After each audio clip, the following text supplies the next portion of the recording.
ارشاد فرمایا اپنی بیویوں کے لیے زیب و زینت اختیار کرو، میں قربان جاؤں، میں تو آپ کو نبی کا دین بتا رہا ہوں، آپ کا تو دین بڑا اوکھا کام، بیوی واسطے چنگے کپڑے پاؤنا اوکھا کام۔ میرے نبی نے کہا اپنی بیویوں کے لیے زیب و زینت اختیار کرو، سبحان اللہ۔ عورتوں سے کہا، واہ واہ، قربان جاؤں، اشارتاً ہمیں مردوں کو صراحتاً، عورتوں کو اشارتاً، اپنی بیویوں کے لیے زیب و زینت اختیار کرو۔ بنو اسرائیل میں زنا اس لیے پھیلا کہ مردوں نے بیویوں کے لیے زیب و زینت چھوڑ دی تو وہ غیر مردوں کی طرف مائل ہو گئیں۔ اور پھر عورتوں کو فرمایا کہ خامدوں کے لیے تیار ہو، کیسے؟ آپ نے فرمایا جنت کی حور اپنے خامند کے لیے ایسے تیار ہوگی جیسے ام سلمہ میرے لیے تیار ہوتی ہیں۔ سبحان اللہ، سبحان اللہ۔ ابھی عورتوں نے شادی پہ جانا ہو تو بیچارے مرد دی مصیبت آئی ہوندی ہے، وہ ترے جتیاں ترٹ جاندیاں کپڑے ڈھو ڈھو کے، اور خامند کے لیے تیار ہونا ہو تو انہوں موت پہ جاندی۔ اپنے خامدوں کے لیے تیار ہو ورنہ وہ اور عورتوں کی طرف مائل ہو جائیں گے۔ یہ اس میں خفیہ پیغام ہے۔ میرے نبی حیا والے ہیں، پاکیزہ زبان، پاکیزہ ذات۔ مردوں کو صراحتاً فرما دیا اپنی عورتوں کے لیے تیار ہوا کرو۔ بنو اسرائیل میں اس وجہ سے فحاشی پھیلی۔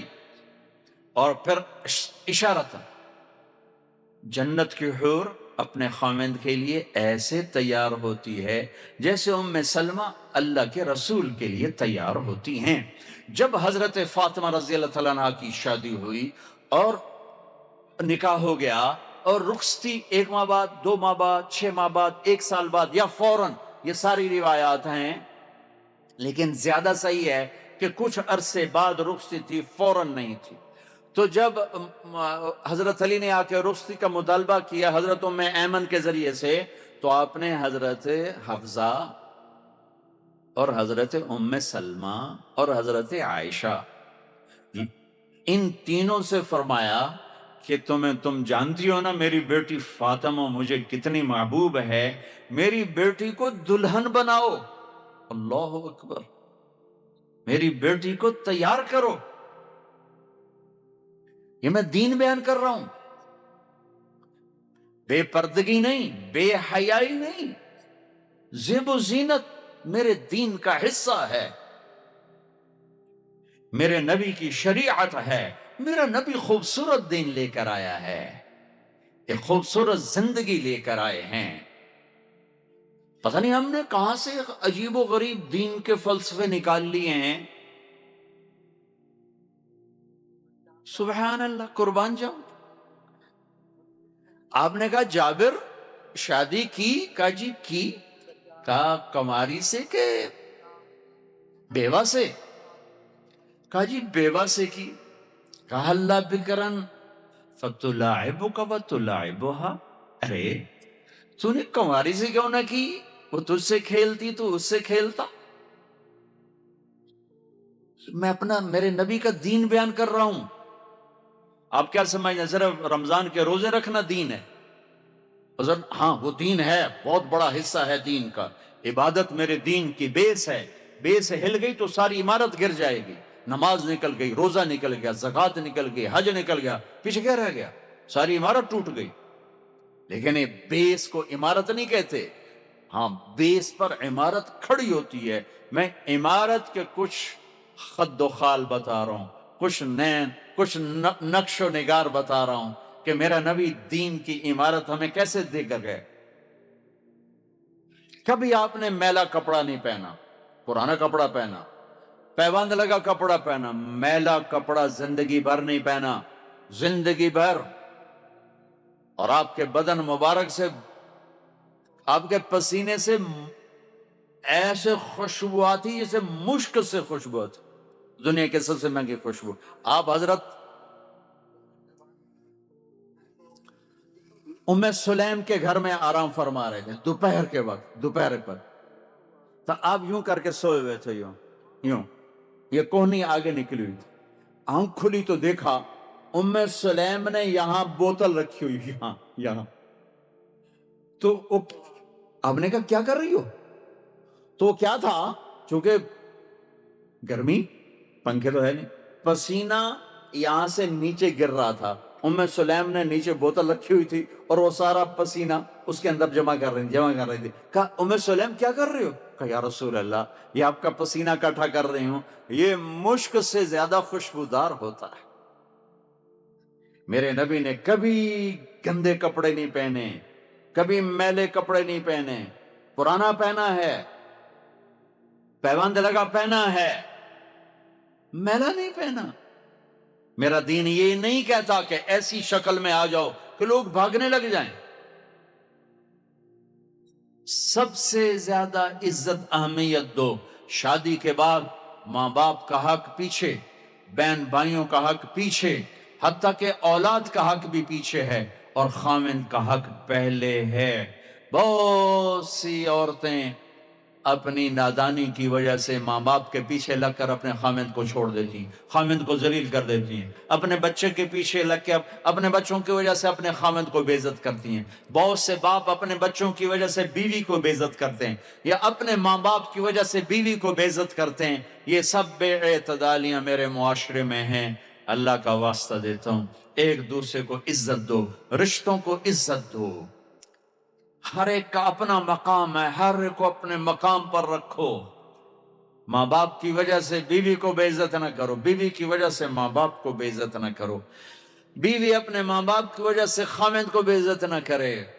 یہ وہ رشتہ ہے جس میں اولاد بھی نہیں داخل ہو سکتی، اولاد کو بھی پیچھے کیا گیا ہے خاوند اور بیوی کے رشتے میں۔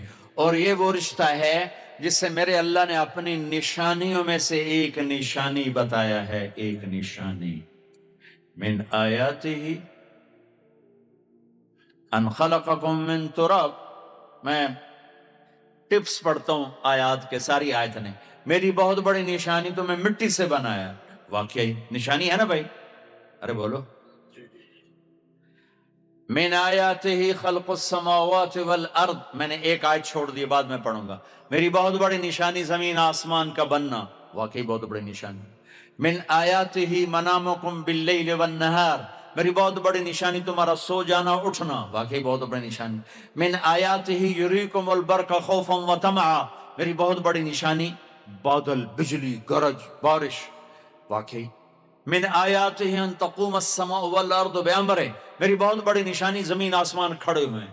من آیاتہ ان یرسل الریاح مبشرات، میری بہت بڑی نشانی کہ گرم ہوائیں ایک دم ٹھنڈی ہو کر بادل لے کر آتی ہیں۔ اب میں وہ آیت پڑھتا ہوں جو میں نے چھوڑ دی تھی، اور جو شاید آپ نے اس اینگل سے کبھی سوچا نہ ہو کہ اللہ کس چیز کو اپنی نشانی کہہ رہا ہے اور کتنی بڑی بڑی نشانیوں میں اس کو لا رہا ہے۔ میری بہت بڑی نشانی مٹی سے بنایا، میری بہت بڑی نشانی زمین آسمان بنایا، میری بہت بڑی نشانی جاگنے سونے کا سلسلہ بنایا، میری بہت بڑی نشانی بارش، بجلی، گرج، چمک، میری بہت بڑی نشانی زمین آسمان کا تھمے رہنا، میری بہت بڑی نشانی ہواؤں کا بادل لانا۔ اب سنو، من آیاتہ ان خلق لکم من انفسکم ازواجا لتسکنوا الیہا وجعل بینکم مودۃ ورحمہ ان فی ذلک لآیات لقوم یتفکرون۔ اللہ اکبر، صرف یہاں یتفکرون کا لفظ اللہ لے کر آئیں کہ غور کرو گے تو پتہ چلے گا نشانی کیا۔ میرا اللہ کہہ رہا ہے کہ میری بہت بڑی نشانی ہے کہ میں نے خاوند اور بیوی کا رشتہ بنایا۔ کبھی یہ اس طرف دھیان گیا کہ یہ جو ہم خاوند بیوی بیٹھے ہیں یہ اللہ کی بہت بڑی نشانی، کبھی خیال ہے؟ اللہ اکبر، اللہ نے ماں باپ کا رشتہ بنایا، اسے نشانی نہیں کہا۔ اللہ تعالیٰ نے اولاد کا رشتہ بنایا، اسے نشانی نہیں کہا۔ اللہ نے دادے پوتے بھی جتلائے، اسے نشانی نہیں کہا۔ اللہ نے پھوپھی خالہ بھی بتائیں، دادیاں نانیاں بھی بتائیں، اسے اللہ تعالیٰ نے نشانی نہیں فرمایا۔ نشانی کسے فرمایا؟ خاوند اور بیوی، یہ میں نے رشتہ بنایا، یہ میری کتنی بڑی نشانی ہے۔ اس ایک رشتے کو باقی رکھنے کے لیے سینکڑوں آیات ہیں، سینکڑوں آیات۔ اور طلاق سے نفرت کا اظہار، میرے نبی نے کہا علی طلاق سے بچنا، جب طلاق دی جاتی اللہ کا عرش کانپ اٹھتا ہے. ناجائز طلاق، بے جا، ضرورت کی وجہ سے طلاق لی بھی جا سکتی ہے، دی بھی جا سکتی. یہ میں ایک اضافہ کروں گا. بہت سی بچیاں نہیں گزارا ہو رہا، خامد بدتمیز ہے یا سسرال ظالم ہے، وہ کہتی ہیں ماں سے میرا گزارا نہیں ہو رہا، میری جان چھڑا دو. نہیں بیٹی، گزارا کرنا ہوگا، صبر کرنا ہوگا، گزارا کرنا ہوگا، یہیں رہنا ہوگا. یہ ماں باپ کا ظلم ہے، یہ ماں باپ کا اپنی اولاد پر ظلم ہے. ہمارا تو زمیندارہ ماحول ہے پنجاب کا. میں نے اپنے خاندان کی بتاتا ہوں، بچیوں پہ ظلم ہوتے دیکھے، پھر ان کی فریادیں بھی سنی، پھر ان کے ماں باپ کا ظلم دیکھا. اتھا ہی رہنا ہے، اتھا ہی گزارا کرنا ہے، بس اسا ایک واری تیرا کر دیتا ہے، ہن اسا کوئی نہیں کرنا، پچھا مڑ کے نہ پئی آویں، جی میں کرنا ہی کر، ساڈا کوئی ذمہ نہیں. ماں باپ کہتے ہیں، ماں باپ کہتے ہیں. اور وہ ماہی بے آب، مچھلی پانی کے بغیر تڑپتی ہے، اس طرح اس کا دن اور رات ہے. زندہ کی کھال کھچ رہی ہے، اس طرح اس کا دن اور رات ہے. اور ماں باپ کا جبر، گزارا کرنا ہے، گزارا کرنا. تینوں بعد کون تیرا رشتہ کتوں آئے گا، تیری شادی کتوں کریں گے؟ ابھی تو اس کو ذبح ہونے سے بچا لو. کل تو اللہ نے ہمیں اس کا مکلف ہی نہیں کیا کہ کل کیا ہوگا، کل کو آنے تو دو. پتہ نہیں کل کا دن ہے بھی نہیں کہ ہمارے مقدر میں یا نہیں. ہم کل کے لیے اپنی بچیوں کو ذبح کر دیتے. میں نے ان کو تڑپتے دیکھا. میں صرف اپنی فیملی کی بات اوروں کی فیملیوں کی بات جہاں جہاں تعلقات، کہیں رشتہ قریب کا ہے، لڑکی بدتمیز ہے، بچہ شریف ہے، وہ کہتا ہے ابا جی میں طلاق دینا چاہتا ہوں، میرا اس سے گزارا نہیں ہے، زبان شدید ہے. ہائے میرے بھائیو، گھروں کی آبادی اللہ کی قسم، مالدار ہو یا غریب ہو، صرف اچھے اخلاق سے ہوتی ہے.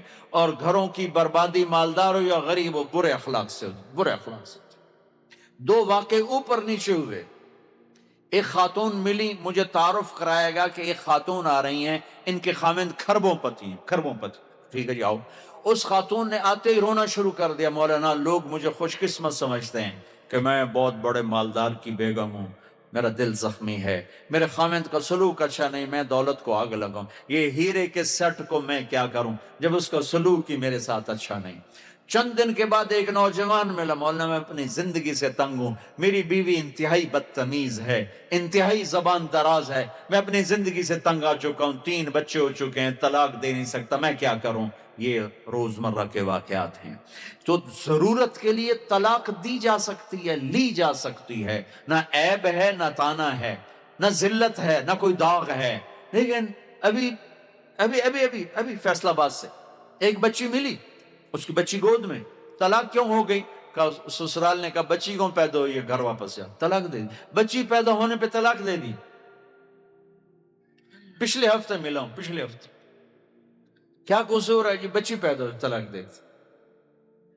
اور یہ 3 دن پہلے اسلام آباد میں خاتون ملی کہ سسرال نے گھر سے نکال دیا. کیوں؟ 3 بچیاں گھر سے نکال دی. 3 بچیاں پیدا ہونے پر گھر سے نکال دیا. یہ بھی اسی دیس کی کہانی ہے، یہ بھی اسی دیس کی دکھ بھری داستان ہے. ظلم صرف وہ نہیں جو بھتہ کی پرچیاں آ رہی ہیں اور جو دہشت گردی ہو رہی ہے، یہ گھر جیسے وہ بہت بڑا ظلم ہے، ایسے یہ بھی بہت بڑا ظلم ہے کہ کہیں بچیاں ذبح ہو رہی ہیں، کہیں بچے ذبح ہو رہے ہیں.